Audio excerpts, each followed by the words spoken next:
네, 반갑습니다. 한 6개월 만에 내려와서 뵙게 되는 것 같습니다. 아, 네.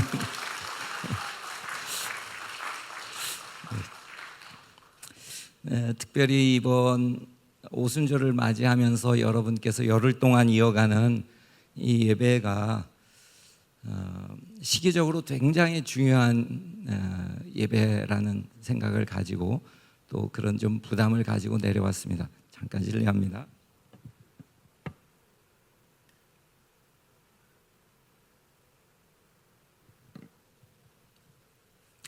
부담을 좀 가지고 내려왔습니다.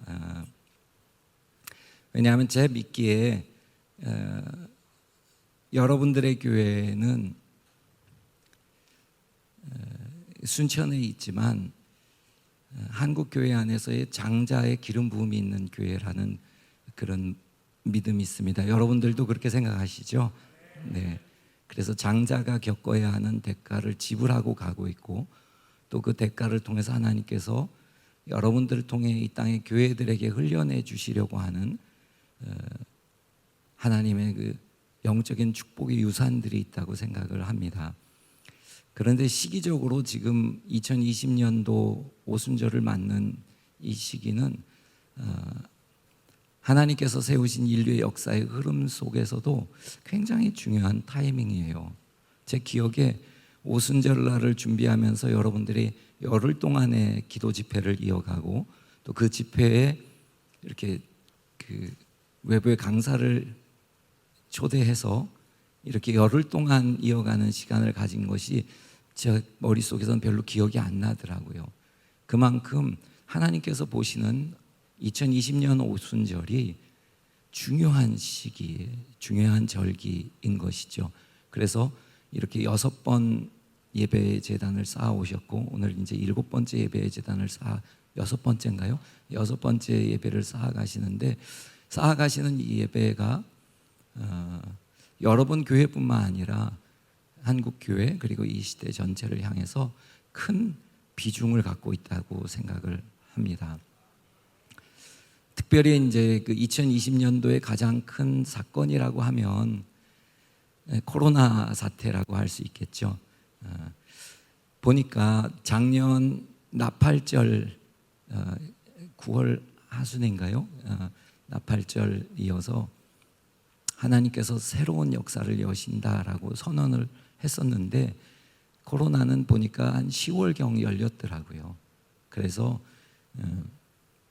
코로나는 어둠이 움직이는 게 아닙니다. 물론 6월절에 죽음의 신이 움직이고 그렇게 했죠. 그렇지만 이 일은 하나님이 시작하신 역사예요.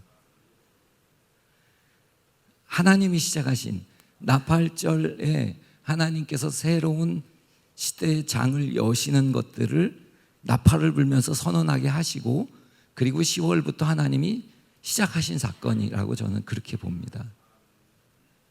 그래서 시대가 굉장히 다른 흐름으로 빠르게 움직이고 있는데 이것을 하나님의 손길이고 하나님의 뜻이라고 해석하는 것이 대단히 중요한 것이죠. 한 걸음 더 나아가서 저희가 1월 달에 함께 이스라엘 가서 1월 21일부터 31일까지 이스라엘 땅을 밟으면서 그 제단 7군데에 봉합불이 울려졌던 믿음의 선조들이 예배에 단을 쌓았던 자리들을 밟으면서 다시 예배에 봉화를 올리는 일을 했는데 그리고 거기서 새로운 시대에 대한 선포를 했는데 1월 21일 그 시기가 우리나라에서도 또 미국에서도 이게 다른 나라의 코로나가 확산되기 시작한 되게 중요한 시발점이 됐잖아요. 그리고 저희가 31일 돌아올 때쯤 그 이스라엘에 있었던 열흘이 지나서 한국을 들어올 때쯤 코로나 문제가 세계적인 이슈로 확산되고 있는 상황이었어요. 다시 말하면 하나님께서 코로나를 시작하신 이후에 그것을 이렇게 이스라엘이라는 좌표의 중심에서 꽝 하고 치셔서 흩어버리기 시작하신 시기라고 저는 그렇게 해석을 하고 있습니다. 그래서 하나님께서 무엇을 말씀하시고 이 시기를 통해서 어떤 일들을 해나가시려고 하는지 그것을 분별하는 것이 무지하게 중요하다. 하나님이 하시는 흐름의 맥을 정확히 잡고 같이 따라가는 그 맥락에서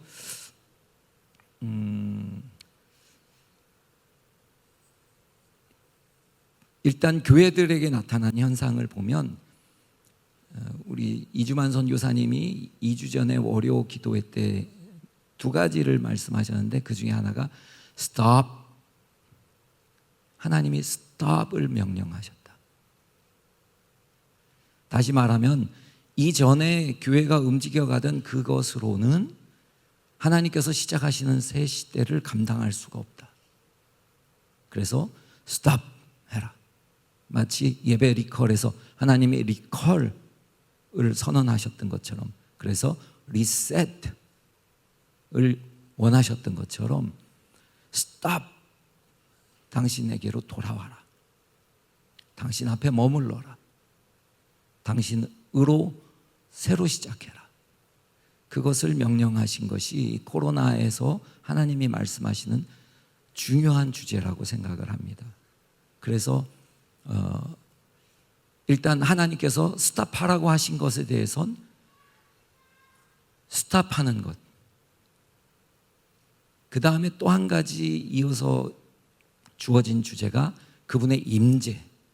예배 리컬에서도 그분의 현현이, 예배의 주인이신 그분의 나타나심이 없는 상태에서 흘러가는 예배를 리컬, 고장났다, 리셋, 리스토어 하자 말씀하신 것처럼 하나님의 임재에 대한, 이전에 우리가 경험하던 하나님의 임재로는 하나님이 시작하시는 새로운 역사의 시대를 감당할 수 없다.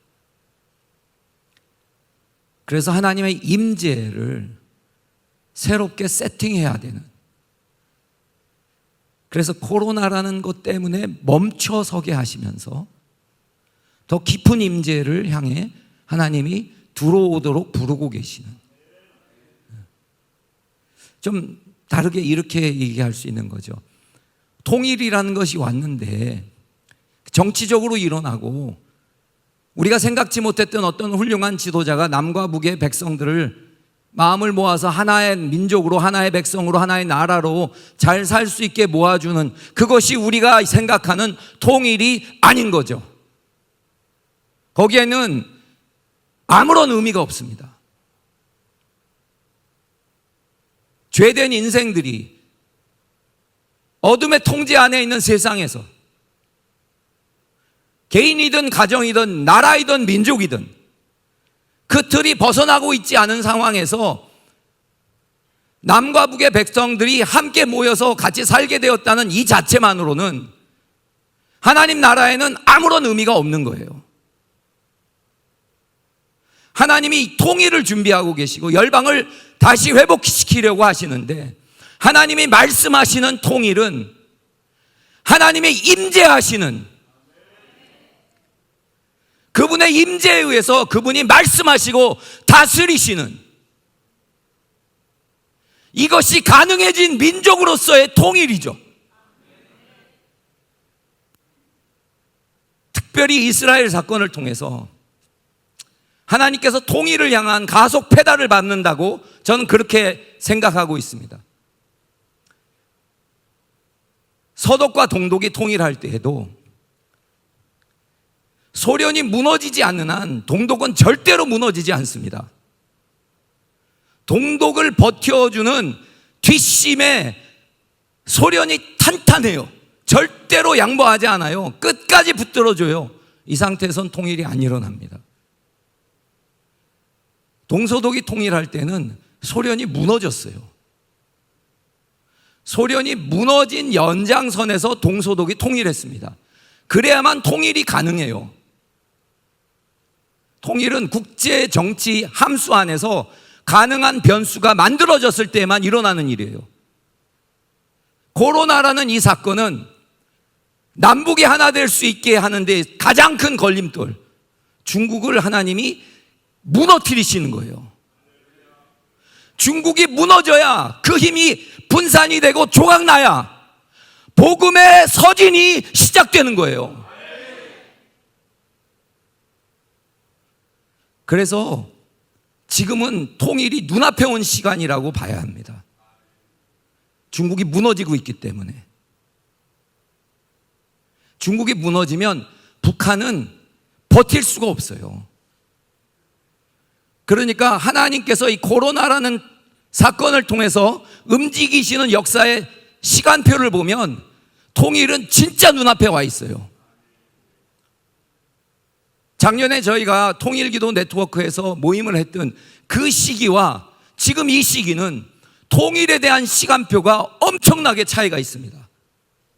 그때는 통일이 진행될 수 있는 상황에 대한 믿음의 선포라면 지금은 구체적인 역사적인 정치적인 사건이 실현되고 있어요.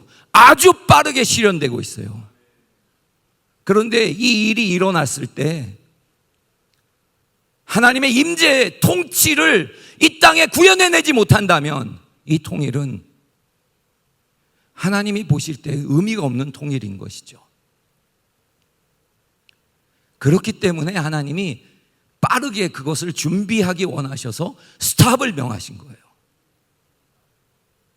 그리고 더 깊은 임재 속으로 더 깊게 그분의 다스리심을 받을 수 있는 하나님의 몸들이 세워지는 것을 향해 하나님이 지금 강력하게 움직이고 계시는 거예요. 지금 교회들 안에서는 두 가지의 그 큰 변화의 흐름이 있습니다. 하나는 준비가 안 돼 있던 교회들, 하나님 나라를 향해 심어가지 못하고 있던 교회들, 그 교회들은 어려움을 겪고 있어요. 반면에 보이지 않게 크던 작던 보이지 않게 그분의 나라를 이 땅에 임하게 하기 위해서 그분의 언약을 선포하면서 이 땅을 기도로 흔들면서 가던 교회들은 다 지금 부흥을 경험하고 있습니다. 다 부흥을 경험하고 있습니다. 부흥이 시작됐어요, 그 교회들은. 그리고 감사하게도 장작교회인 여러분들 안에 하나님이 그 부흥을 새롭게 지금 부어주시는 거예요. 지금 이 시기는 하나님이 스탑을 명하시고 임재 안에 들어오게 하시면서 하나님이 쓰실 교회들을 부흥시키고 있습니다. 그 맥락 속에서 6월절의 절기가 있었고 오순절을 향해서 가고 있는 거죠.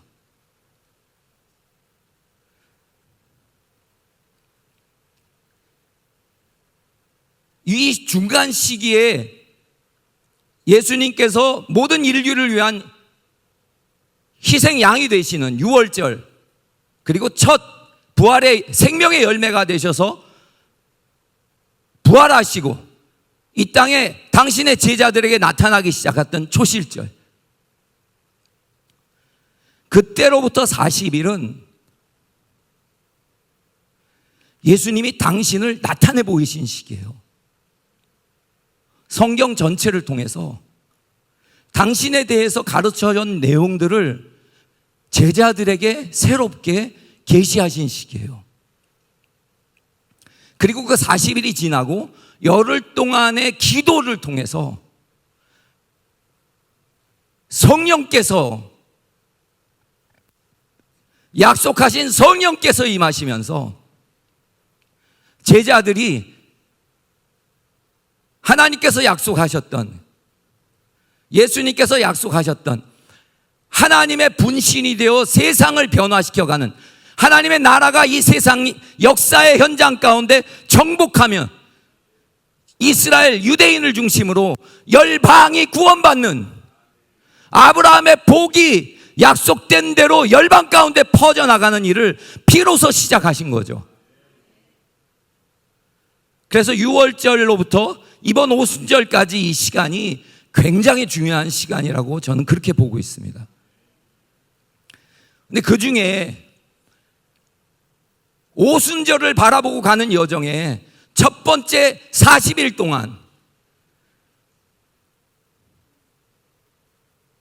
성령의 오심을 가능하게 했던, 성령이 오시도록 제자들이 겟세마네에서는 감당할 수 없었던 기도를 끝까지 견뎌낼 수 있었던 그 배경에는 예수님을 새롭게 아는 일이 있는 거예요. 예수님을 새롭게 아는 것이 제자들의 삶의 방향성 자체를 완전히 바꿨습니다.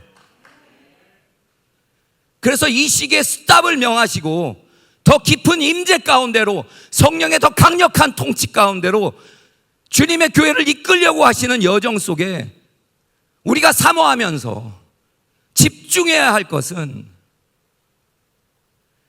예수님을 더 깊이 아는 것이에요. 그래서 제자들이 성령의 강력한 임재를 경험하고 그 다음에 그들이 외치는 외침을 보면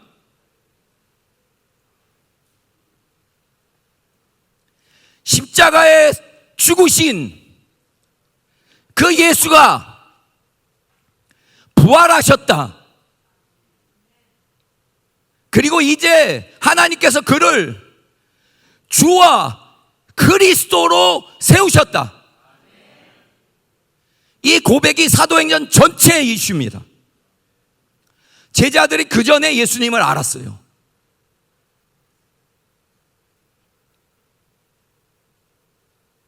그래서 삶을 바치고 가족도 버리고 따라다녔어요. 그런데 그들이 알았던 예수는 사도행전에서 그들이 고백하는 예수하고는 달랐어요. 그 차이가 만들어지는 것이 대단히 중요합니다.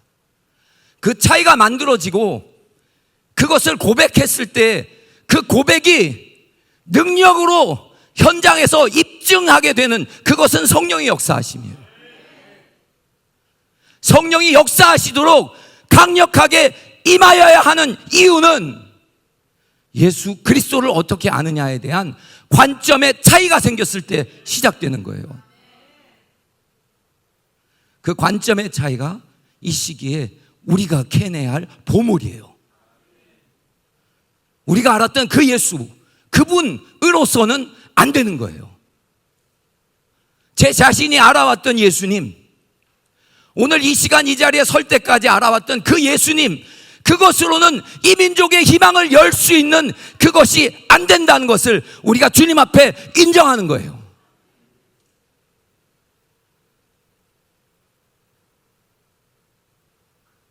새롭게 그분을 알려고 하는 그 마음의 결단과 열정, 이것이 저는 코로나 때문에 주어진 스탑의 명령 속에 있다고 그렇게 믿고 있습니다.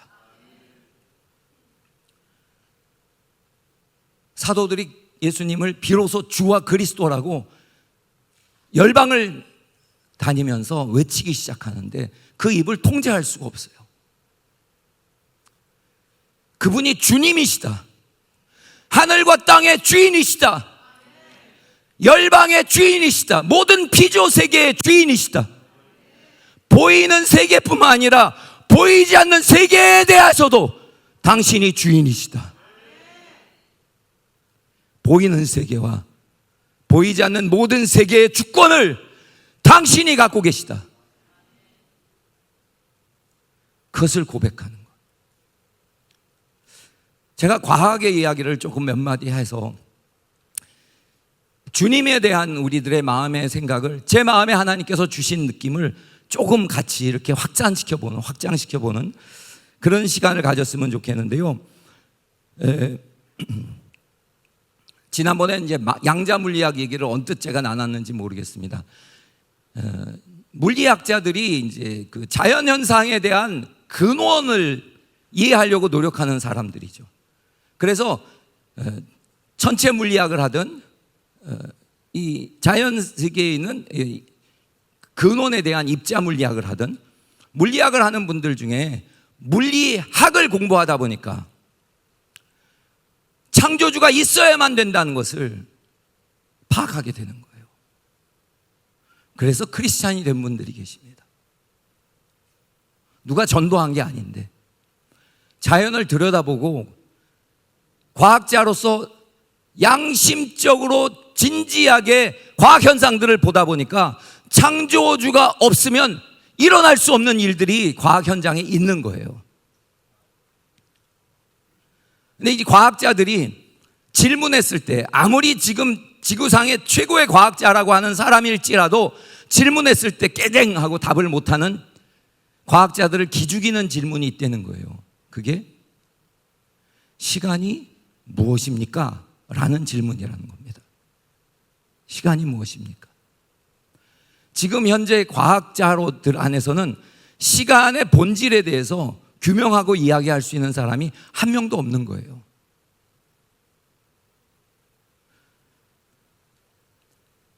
지금 우리가 갖고 있는 이 시간의 틀, 제가 이 말씀을 드리려고 생각한 이유는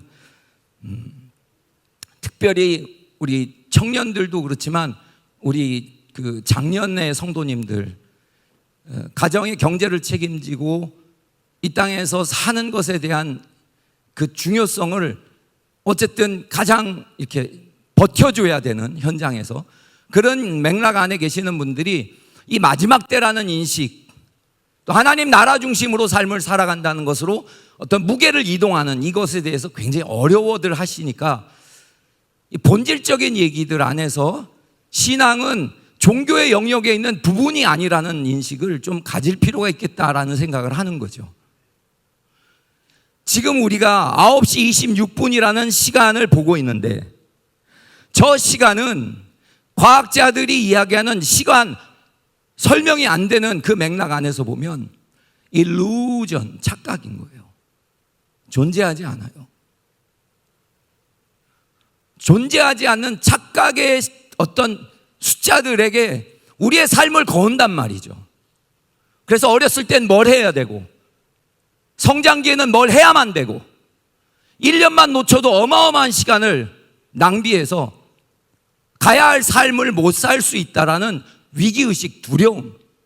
하루를 이렇게 살아야 되는데 오늘 내가 이렇게 하루를 보내도 되나? 저 시간, 착각이라고 하는, 일루전이라고 하는 저 시간에 우리의 삶을 다 메워주고 있는 거죠. 저 시간이 과학적 입장에서 보면, 제가 예를 들어 손목시계가 있다면 여기서 재는 시간과 무릎을 꿇고 여기서 재는 시간이 과학적으로 얘기하면 시간이 달라요. 왜냐하면 중력의 크기가 달라지면 시간이 휘어요.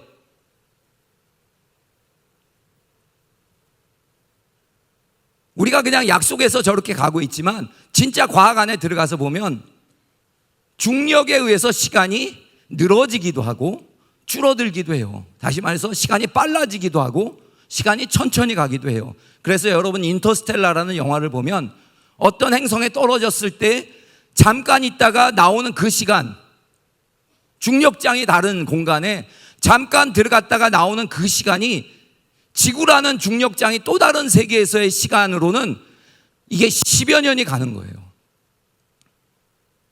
시간은 우리 스스로 가지고 있는 착시 현상이에요.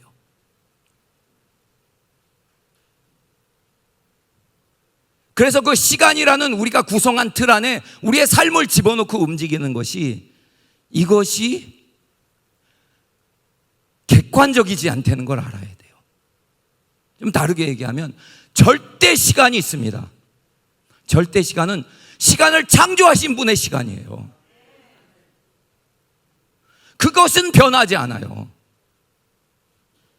이 땅의 시간은 다 우리의 삶을 세상의 기준 안에 굴복하게 만드느라고 이끌어가는 허상일 수 있다는 것을 우리는 생각해야 돼요. 시간이 어떻게 시작되나요? 과학자들이 얘기를 못해요. 시간을 얘기하려면 수학적 시간만 존재한다는 거예요. 수학적 시간이라는 것도 시간 안에 결정 나 있는 것은 시간이 일정한 방향으로만 이동한다는 거예요. 어디서? 물질 세계 안에서. 그래서 빅뱅이라는 사건을 통해서 확산되는, 그래서 일정한 방향으로 물체가 이동하고 있는, 물질이 이동하고 있는 이 방향성 안에서 시간이 카운트되는, 그래서 역주행은 없다. 시간은 일정한 방향으로 형성되어 있다는 것은 절대 기준이에요. 근데 이 탁구공보다 작은 물질이 터져서 지금 우주 만물이 만들어진 거예요. 우주에 은하계라고 하는 것만 1억 7천만 개가 있어요. 은하계만. 은하계 하나에 수족의 별들이 있고, 그런 은하계가 수없이 펼쳐져 있어요.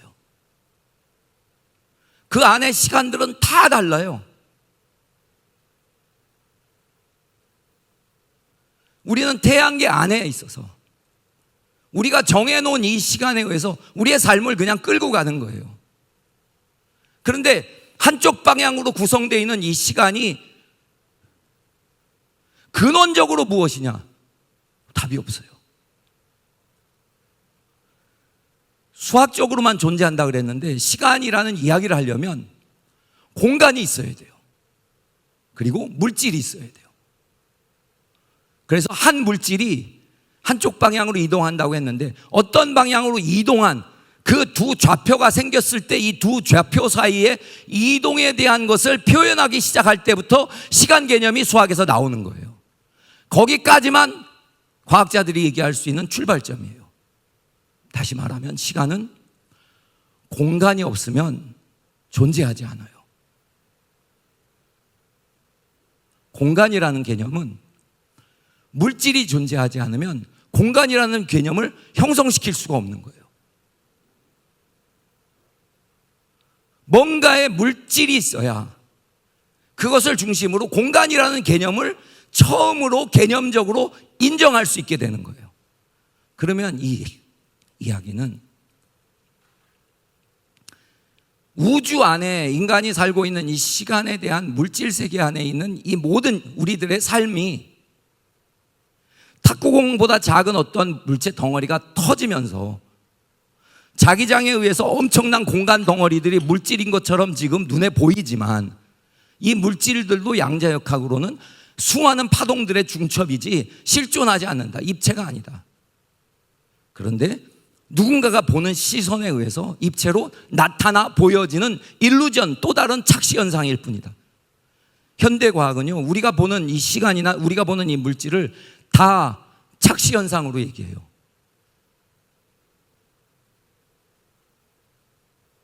허상이라는 거예요. 그리고 이 얘기는 이 시간을 시작하고 물질과 공간을 창조라는, 태초라는 어떤 시점에 누군가가 만들지 않았으면 있을 수가 없는 거예요. 거기에 대해서 과학자들은 한마디도 못해요. 누가, 언제, 어떻게, 왜 탁구공만한 이 덩어리였던 입자가 터져서 이렇게 벌어져서 우주가 되었는지 설명을 할 수가 없어요. 더 설명이 어려운 건 우주가 빅뱅에서 땅 터지면 터진 입자들이 360도로 흩어져서 퍼져야죠. 사방으로 퍼져야죠. 맞습니까? 그게 폭탄이 터졌을 때 사방으로 팡 터지지. 그런데 우주는요, 평면이에요. 뺑 하고 터져서 가고 있는데 평면이에요. 이해하기 힘들어요. 뺑 안쪽에 있는 우주의 온도나 뺑 저 바깥에 있는 우주의 온도가 똑같아요. 이해를 못해요. 그리고 우주 상수라는 숫자를 과학자들이 찾았는데, 지금의 이 우주의 질서를 유지할 수 있게 하는, 그리고 우리 같은 생명체가 살아남을 수 있게 하는 굉장히 중요한 절대, 상수라는 건 변하지 않는 수를 얘기해요. 절대수. 우주에 상수가 존재하는데, 이 상수가 없으면 지금의 현재 우주가 존재할 수 없어요. 그리고 생명체가 존재할 수가 없어요. 근데 이 우주 상수가 10의 120승배 분의 1이에요. 그러니까 이런 거죠.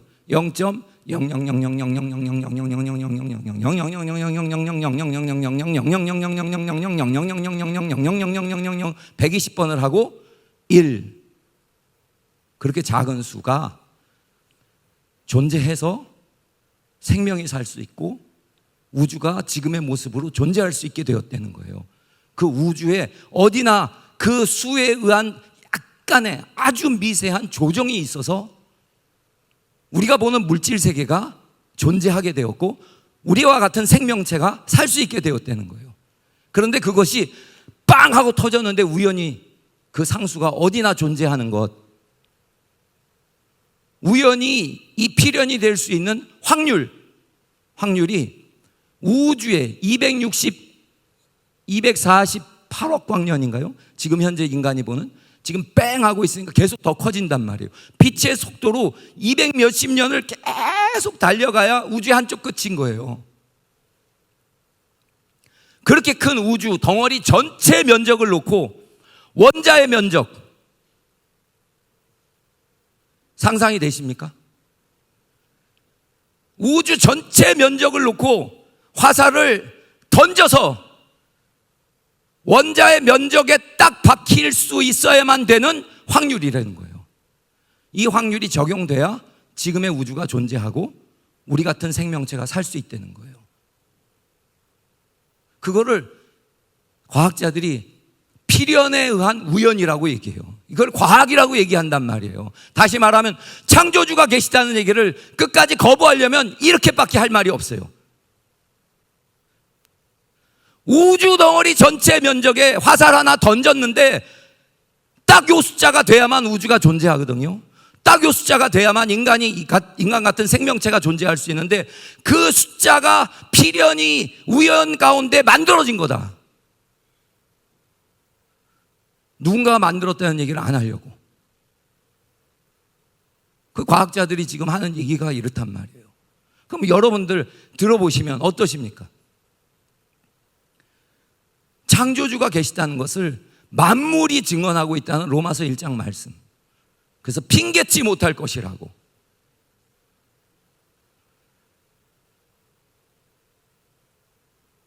이 우주와 만물을 창조하신 분이 계세요. 그것이 오늘 우리가 함께 나누려고 하는 본문이죠. 골로새서 1장 16절에서 17절. 만물이 그에게서 창조되되 하늘과 땅에서 보이는 것들과 보이지 않는 것들과 혹은 왕권들이나 주권들이나 통치자들이나 권세들이나 만물이 다 그로 말미암고 그를 위하여 창조되었고 또한 그가 만물보다 먼저 계시고 만물이 그 안에 함께 섰느니라. 그리스도가 주님이시다는 제자들의 새로운 고백 속에서 우주와 만물의 통치자이신 그분에 대한 시야가 바뀐 거예요. 우리 안에 계셔서 이 안에 임재하셔서 그분을 인지하는 우리들의 생각이 그분의 전능하심, 우리의 능력 한계 안에 갇혀지게 하는. 근데 과학자가 오히려 우리들에게 그 시선을 열어주는 거죠. 또 하나의 중요한 과학의 법칙이 연력학 제2법칙이죠. 연력학 제2법칙은 이런 공을 위에서 놓으면 에너지가 낮은 상태로 밑으로 떨어지는 거죠. 공이 스스로 중력을 거스리고 위로 올라가는 일은 자연 상태에서는 없는 거예요. 그걸 과학자가 이렇게 표현하는 거죠. 여기 물이 있는데, 이 물을 못 봤어요 제가. 물이 있는데 여기에 잉크방울을 하나 딱 떨어뜨렸어요.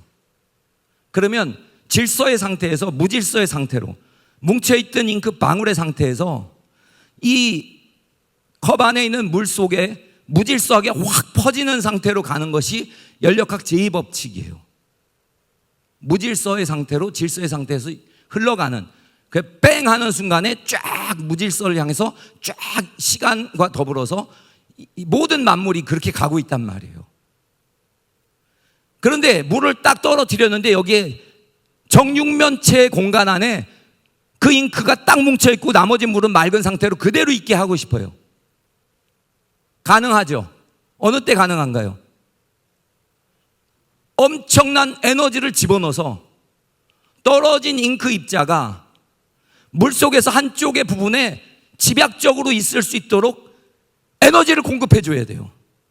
그러면 그 일이 가능해요. 다시 말해서 무질서 상태로 흘러내려가고 있는 이 자연의 법칙 속에서 질서정연한 상태를 유지하려면 엄청난 에너지를 집어넣어줘야만 가능한 거예요. 진화론이라는 거는 점점 더 질서 상태로 거꾸로 왔다는 거예요.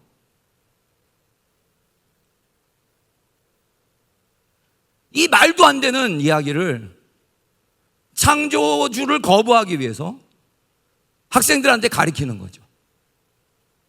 마치 물을 떠놓고 잉크를 딱 던지는 순간 잉크는 그 자리에 딱 모여 있는 것이 생명 현상이야. 진화는 이렇게 거꾸로 점점점 흩어져 있던 잉크들이 다 모아서 이렇게 질서정연하게 있는 형태로 되어지는 것이 자연현상이야.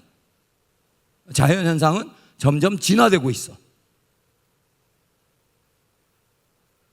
여러분, 그냥 과학을 하나도 안 배운 사람도 과학자가 하는 이 최신 과학자들이 하는 이 얘기가 뻥이라는 생각이 안 드십니까? 이걸 과학이라고 가리키고 있는 거죠. 인간은 DNA에서부터 어마어마한 질서 체계입니다. 우리가 자연을 망가뜨려서 먹는 음식을 파괴시킨 것들을 먹기 때문에 병이 걸리는 것이지, 이 건강에 이 자연 대체의학을 하는 분 표현으로는 하나님이 얼마나 인간을 정교하게 만들으셨는지 병이 걸리는 것이 정상적으로는 병이 아니라 암이 걸리는 것이 정상적으로는 불가능한 몸이라는 거예요.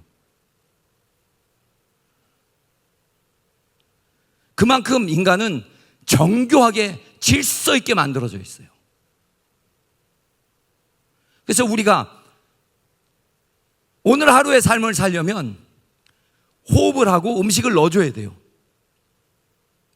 그걸 과학자들의 표현대로 하면 에너지를 계속 불태워야 돼. 에너지를 계속 방출해 주지 않으면 이 질서 상태를 유지 못하고 죽는 거예요. 무질서로 간단 말이에요. 무질서로 가지 않고 질서의 상태를 유지한 생명체로서의 육신을 가지고 있으려면 어마어마한 에너지를 계속 집어넣어줘야 돼. 살아있는 곡식을, 살아있는 생선을, 살아있는 고기를 뺏어서 그 생명을 먹어야 유지해요. 그런데 흙덩어리가 시간이 지나면 생명체가 되고, 생명체가 시간이 지나면 수준 높은 생명체로 변하고, 이런 이야기가 맞으려면 인간이 죽으면 이상하죠. 인간이 왜 죽어야 돼요? 모래알갱이가 인간이 될 정도로 생명이 죽음 속에서도 피어나와야 되는데, 이 진짜 몰상식한 이야기를 과학이라는 이름으로 사람들을 이끌고 있는 거죠. 근데 이렇게 죽을 수밖에 없는 생명이 불가능한 상태에서 우리 같은 생명을 만들어내시는 너무너무 놀라운 분이 주님이신 거예요. 그 이야기를 성경을 통해서 들어가 보면 오늘 본문에도 나와 있지만 에베소서 2장 10절에 우리는 그가 만드신 바라 그리스도 예수 안에서 선한 일을 위하여 지으심을 받은 자니. 우리 옛사람도 그분이 창조하셨어요. 우리 딸아이도 제가 창조한 게 아니에요.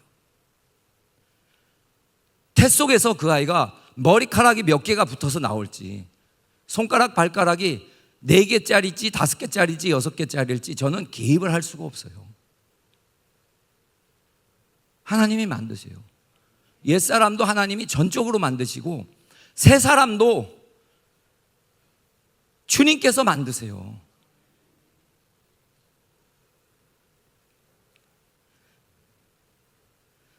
에베소서 1장 4절 5절에는 예수 그리스도로 말미암아 자기의 아들들이 되게 하셨다. 하나님의 자녀들이 되게 하셨다. 누구로 말미암아? 예수님. 만물이 누구를 통해 창조되었다고요? 예수님. 이거 우린 그려가야 돼요. 지금 예수님이 어떤 분인지. 모든 생명이 그분을 만든 거예요. 모든 만물이 그분이 만드신 거예요. 구원받는 우리의 거듭난 새 생명도 그분이 만드신 거예요.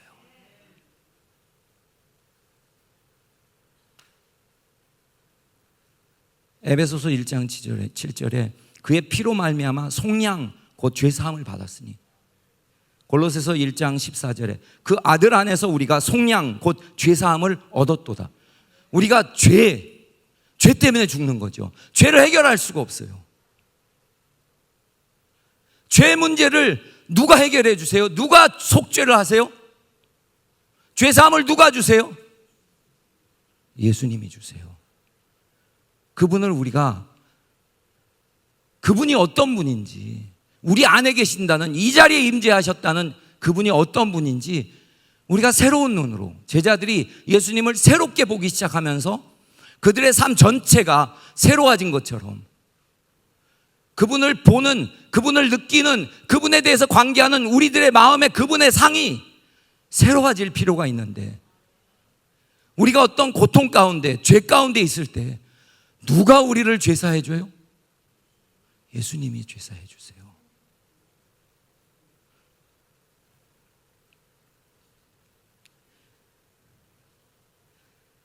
골로새서 3장 3절에 새 사람, 너희가 죽었고 너희 생명이 그리스도와 함께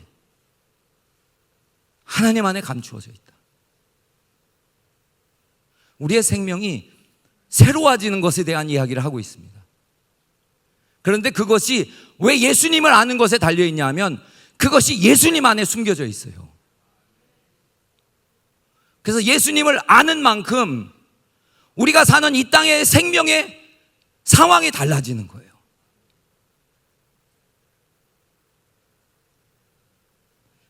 그래서 골로새서 1장 27절에는 이 비밀은 너희 안에 계신 예수 그리스도시다. 골로새서 2장 2절에 하나님의 비밀인 그리스도를 깨닫게 하려 한다. 너희들을 더 온전하게 해주려고 하는데 그 온전하게 해주는 방법은 예수 그리스도를, 그 비밀을 더 깨달아 알게 해주려고 하는 거다.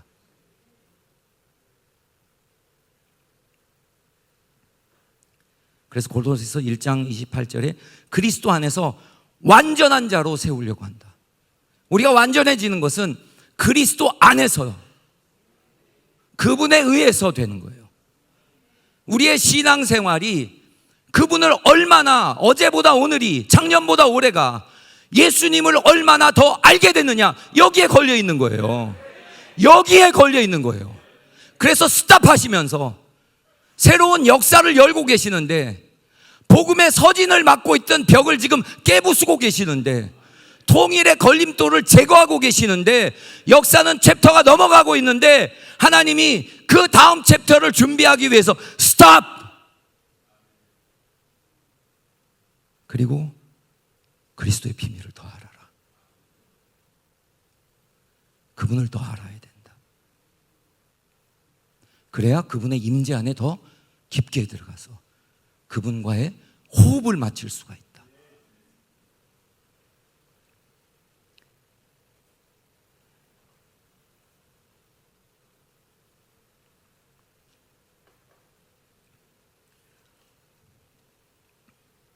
그래서 우리는 뱃속에서 창조된 것도 예수님이 작품이에요. 우리가 먹는 것들도, 우리가 보는 이 모든 것도 예수님의 작품이에요. 그분의 전능하심이에요. 그분의 통치예요. 우리가 구원받는 것도, 새 생명이 되어진 것도 예수님의 작품이에요. 그리고 우리가 죄의 용서를 받고 죄로부터 자유케 된 100%의 의인으로 칭함받는 것도 전적으로 예수님의 창조 구원인 거예요.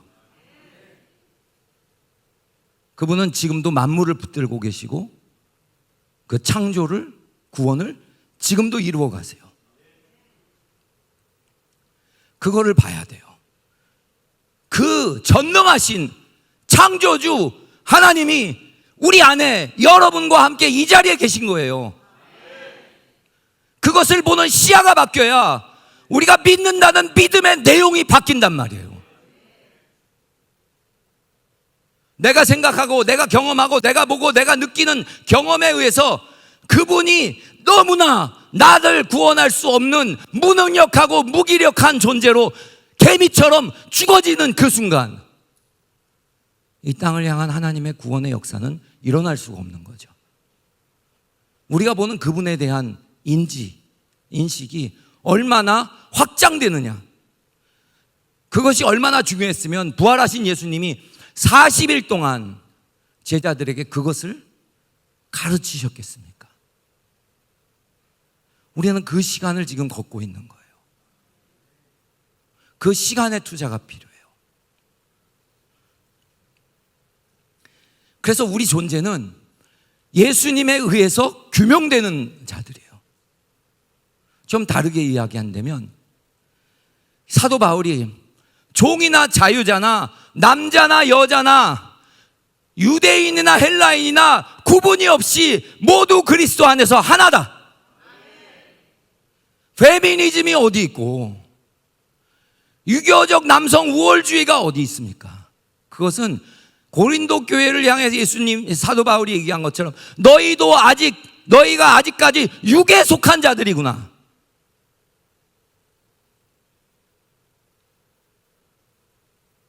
우리의 존재의 규명은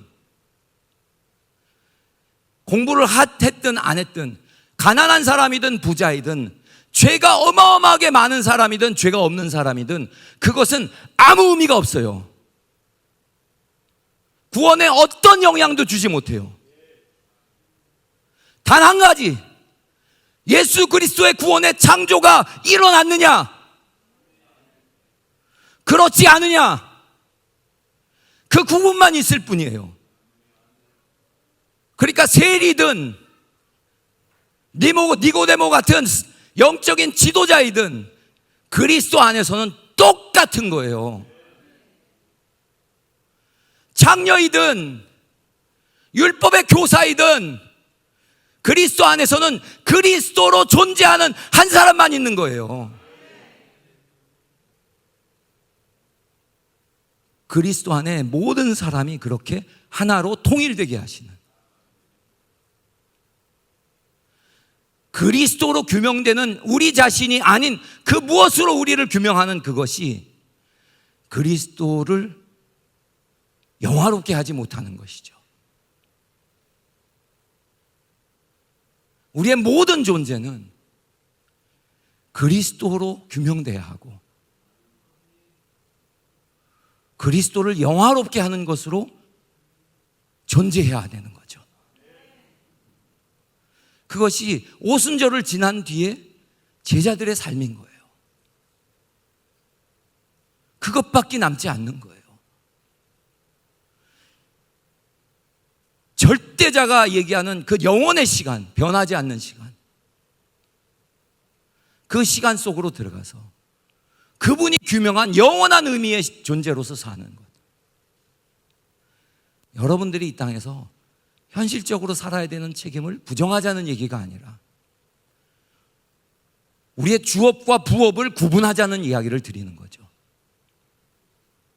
우리의 주된 존재의 규명이 어디서 일어나고 있는지, 세상에서의 우리의 직업과 경제력과 우리의 경험과 지식에 의해서 우리를 규명하는 것, 이것은 그리스도를 영화롭게 하는 것이 못 되는 거죠. 우리의 우리 된 것은 오직 그리스도 한 분이라고 고백할 수 있는, 그 외에는 아무것도 아니라는 것을 고백할 수 있는, 그것이 우리의 삶을 자유롭게 하고 이 땅을 세상이 감당할 수 없는 자로 정복할 수 있게 해주는 존재적 출발점입니다. 이 변화 속에, 이 역사의 마지막 정점에 주님이 오실 날을 준비해야 하는 이 중요한 시기에 우리를 어떻게 규명하면서 사느냐에 따라서 이 시간을 어떻게 살 것인지가 결정나기 때문에 주님에 의해서 우리는 규명되어지는, 그 하나가 우리의 모든 것이 되어질 수 있는 그 시각을 우리가 새롭게 이 시기에 다질 필요가 있다. 그걸 좀 이렇게도 이야기할 수 있죠. 인간은 절대로 육신을 입고 있는 한 죄에서 못 벗어납니다. 죄의 값은 반드시 사망이고요, 영원한 파멸과 심판, 고통입니다. 여러분, 사단 숭배자들이 전위 예술로 만들어 놓은 그림 같은 것, 예술품 같은 것 보면 진짜 공포스럽습니다. 피바다를 만들어 놓고 어떤 문양들, 사람을 상징하는 것이든 뭐를 상징하는 것든 문양들을 만들고 피가 막 흐르는 모습들, 저 위에 탄 하나 만들어 놓고 귀신처럼 이러고 앉아 있는, 그 미술 작가가 이러고 있는 거예요. 사단 숭배자. 보면 공포 그 자체예요. 그게 우리가 죄인이었다면 마지막 경험해야 한 끝자락이에요. 인생은 빈손으로 왔다가 빈손으로 가는 게 아닙니다.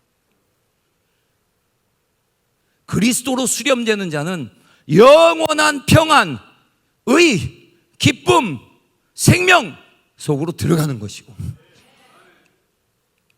그리스도에 의해서 존재가 규명되지 않는 자들은 영원한 고통, 공포, 절망, 죽음의 끝자락에서 벗어나지 못하는 그 상태로 가는 것이에요. 존재는 그 두 가지로 귀결되는 겁니다. 어쩐 일인지 우리는 그 모든 죄로부터, 우리가 직면해야 할 그 무시무시한 공포의 자리로부터 완전히 해방되어 아들의 나라로 옮겨졌어요. 그것이 분명해지니까 제자들이 내 육신 덩어리, 내 가정, 이거를 버티고 지키기 위한 삶에 가치 부여를 못하는 거예요. 그리고 어떻게 하면 저기에 떨어져서 죽을 수밖에 없게 될 그 사람들을 한 명이라도 더 구할까?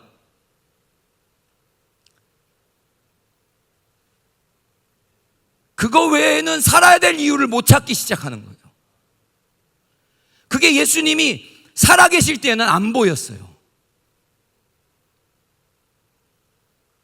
부활하시고 당신이 어떤 분인지,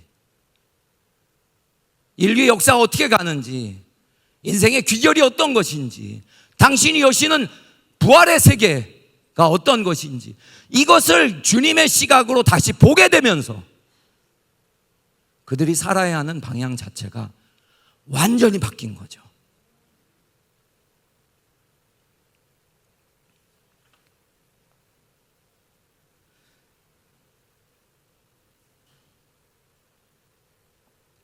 시간이 다 돼갔네요.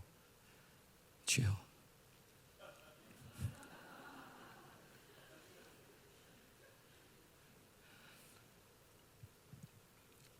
사도 바울을 보니까 제가 너무너무 부끄러운 거예요. 너무너무 부끄러운 거예요. 정말, 진짜 저는 주님을 너무나 모른다는 것을 뼈저리게 느끼게 되는 거예요.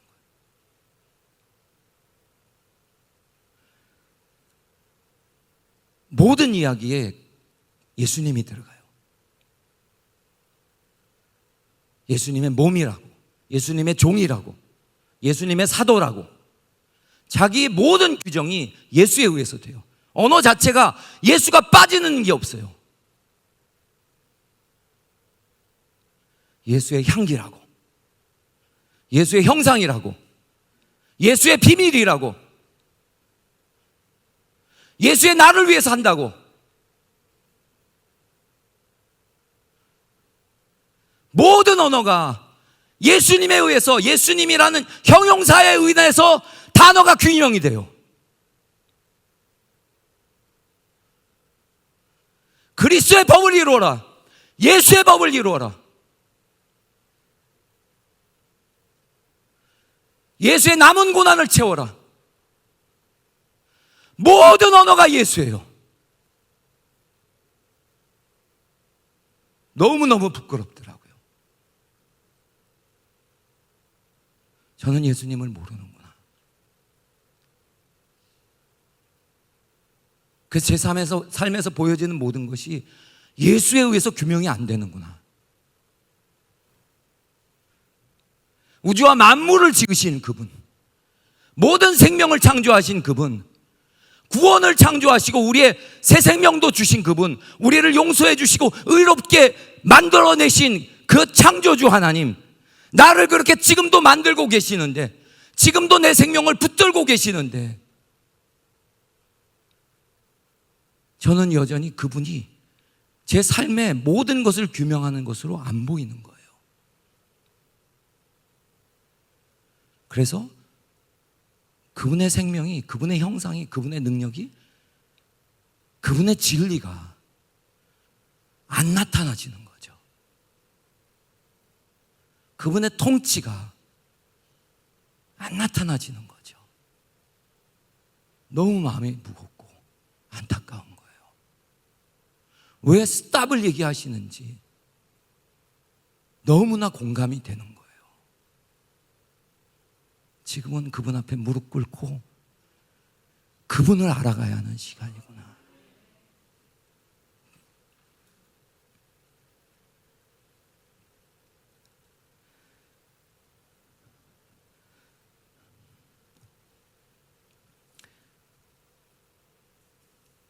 예수님이 그렇게 통치하시는데 우리가 보이는 세계는 지금 그렇지를 못하잖아요.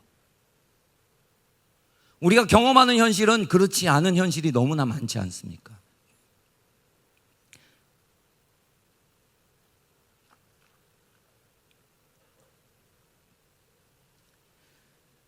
그 예수로 옷 입고 예수의 향기, 생명의 향기를 내면서 예수의 말을 하고 예수의 형상으로 예수의 진리를 외치며 내가 사는 것이 아니라 내 안에 예수가 사신다고,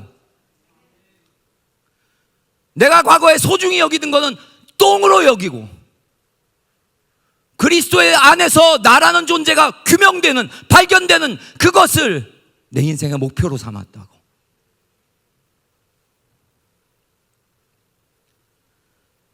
바울의 그 고백 앞에서는 예수님의 통치가 실현됐습니다. 나라가 굴복을 하고 그 땅의 영적인 세계들이 굴복을 하고 영혼들이 굴복을 하는 거죠. 우리는 글로 이동해야 돼요. 다시 말하면 지금 세상을 통치하는 말세 주님이 다시 오셔서 심판주로서 모든 종말을 고하실 때까지는 어둠이 통치하는 세계와 주님이 통치하는 이 두 세계가 공존하는데, 공존하는 이 세계 속에서 주님이 통치하시는 세계로 어떻게 들어갈 것인지, 우주와 만물을 다스리시는 그분의 통치 속에 내가 어떻게 들어가서 그 통치로 세상을 바꿔가며 정복하는, 열방을 구원하는, 민족을 회복시키는 그 일을 할 수 있을 것인지, 이 나라에서 이 나라로 넘어가는 그 분기점이 무엇일까요?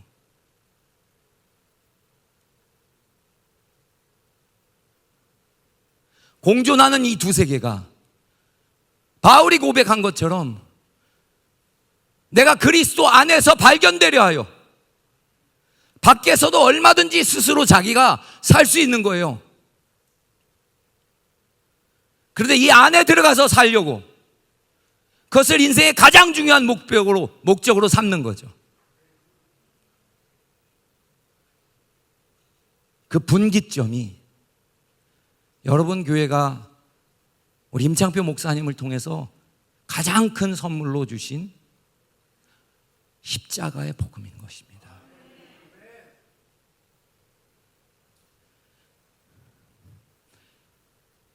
통치하고 다스리려고 하는, 권세를 행하려고 하는 교만한, 판단하는 정죄하는, 시기하는, 질투하는, 나를 높이는 그 마음에서는 어둠이 다스리는 거예요.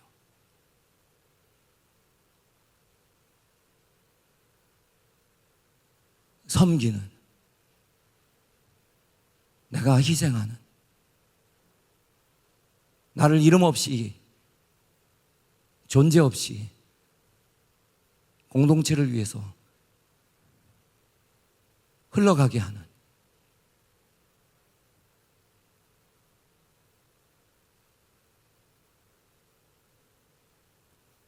그렇게 낮은 곳을 향해, 자기를 죽이는 곳을 향해 역주행을 하는 자들이 그분의 세계로 들어가는 거예요.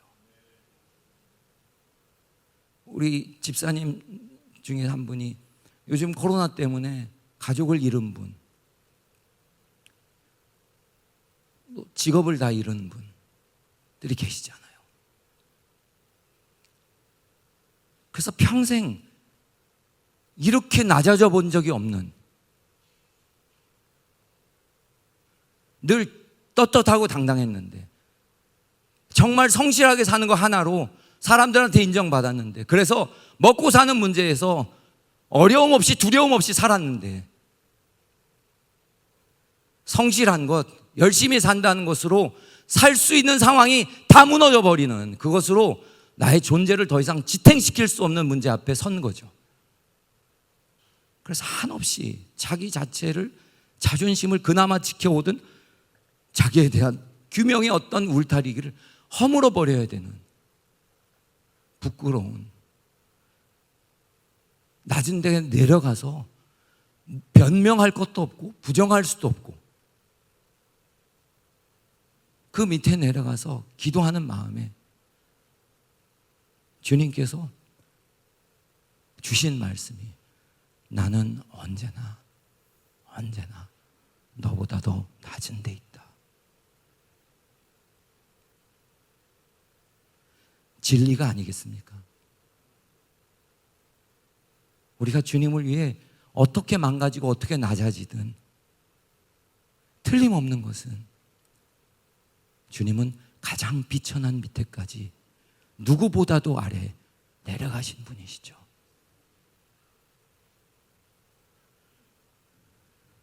그분의 시간은 영원 속에 있어요. 이 물질 세계 속에 있는 사건이 영원의 사건과 맞닿아 있기 때문에 영원히 실존하죠. 그래서 그분은 언제나 우리보다 낮은 위치에 계시는 것이죠. 우리가 복음을 작동시키면서 죽음을 지나가서 부활의 생명이 살게 하는, 부활을 경험하려고 그리스도의 남은 고난을, 그리스도의 죽음에 연합하는 것을 내가 더 소망한다고 사도 바울이 이야기한 것처럼, 여러분들이 복음을 그렇게도 배우시고 연습해 오셨는데, 이 코로나라는 사건을 통해서 우리가 죽음을 연습해야만 되는, 환경에 의해서 죽음을 당해야만 되는, 건강의 죽음이 다가온 사람이 있고, 사업과 직장의 죽음이 온 사람도 있고, 실제로 가족이 돌아간 사건을 경험한 사람도 있고, 이 죽음이 다가올 때, 그때 우리는 그 죽음이 그리스도의 죽음에 연합된 것이 되게 하는 믿음을 작동시켜야죠. 그것이 크리스찬의 단 하나의 차이죠. 세상은 죄와 사망의 법 아래서 언제나 임창표 목사님 말씀하시듯 절망에서 절대로 못 벗어납니다. 그것은 당연한 현실이에요. 그리스도가 없는 인간은 언제나 고통과 절망을 못 벗어나는 거죠. 크리스찬들도 고통을 겪습니다. 질병도 겪습니다. 사망도 겪습니다. 실패도 겪습니다. 우리에게 예외가 없습니다. 사도행전의 사도들도 고통을 비껴간 사람들이 아닙니다. 그 고통 속에서 차이가 있습니다. 그들은 그 고통이 그리스도의 십자가에 연합된 믿음으로 반응하는 고통이었어요. 그래서 그분의 통치, 그분의 세계가, 그분이 구원하시는 생명이 열려지게 하는, 그렇게 주님의 살아계신 전능하신 통치를 영화롭게 드러내는 사건으로 바꾼 것이죠. 그분의 부활은, 그분의 전적인 우주의 통치는 우리가 죽음 앞에서, 절망 앞에서 모든 것을 통제하고 다스리고 계시는 그분에 대한 믿음으로 반응하는 것으로, 사도들이 죽어간 죽음의 여정 속에서 그리스도를 영화롭게 입증하는 것, 그것이 우리가 가야 할 우리의 길인 거죠. 그 길을 가려면 그리스도를 아는 것이 깊어져야 돼요. 그래서 모든 것에 대해서 그분의 통치 안에 있다는 전적 확신, 내게 죽는 것도 유익하다, 내가 사는 것이 그리스도니 죽는 것도 유익하다, 사나 죽으나 내가 그리스도의 것이노라. 이 고백이 여러분들과 저의 고백이 되어서 주님이 스탑하게 하시면서 정말 당신의 군대를 준비하고자 하시는데, 사도행전에 나타났던 그 예루살렘 교회, 안디옥 교회와 같은 마지막 하나님의 대추수의 부흥에 반응하며 함께 갈 수 있는 그 교회로 여러분들이 우뚝 서서 대한민국의 교회들을 깨우시는,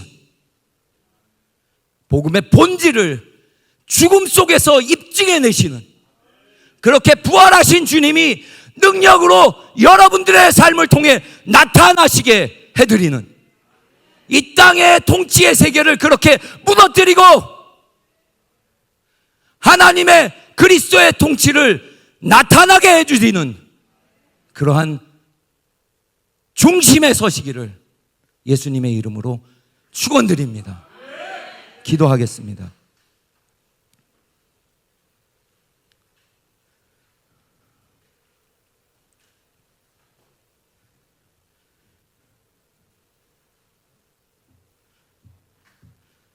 주님, 우리의 싸움은 지금 이 순간 하나님의 보좌 우편에서 보이는 세계와 보이지 않는 세계, 모든 우주와 만물을 통치하고 계시는 보좌 우편에 계신 주님의 통치에 우리가 어떻게 반응하느냐,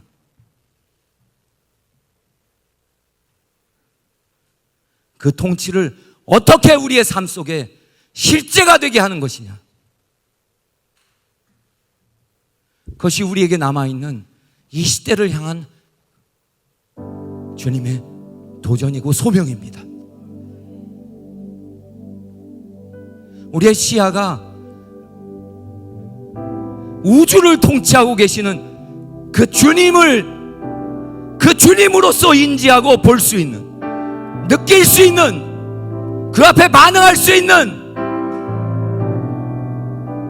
그 시야가 열려질 수 있기를, 그 주님께 우리의 믿음으로 우리의 삶의 향기를 나타내 드릴 수 있는, 우리 안에 계신 그리스도가 그렇게 살아서 나타나질 수 있는, 살아 걸어가실 수 있게 해드리는 죽어가는 영혼들, 절망하고 있는 영혼들, 그들에게 친히 구원을 행하실 수 있게 내 안에서, 내 몸을 통해서 그 주님이 역사하실 수 있게 해드리는, 주님, 이제 우리가 주님 앞에 그렇게 살 수 있기를, 그렇게 준비되어가는 시간 속에 들어가기를 소망합니다.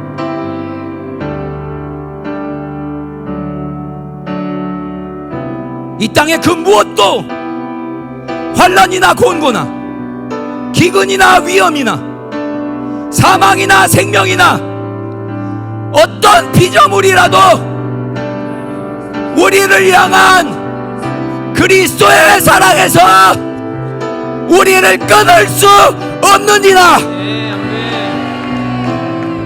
우리는 그 사랑 안에, 완전하신 통치 안에 있습니다. 우리가 겪는 것이 무엇일지라도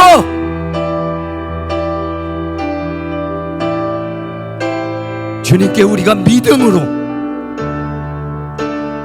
우리가 겪는 모든 고통을 주님의 십자가와 연합시켜 드려서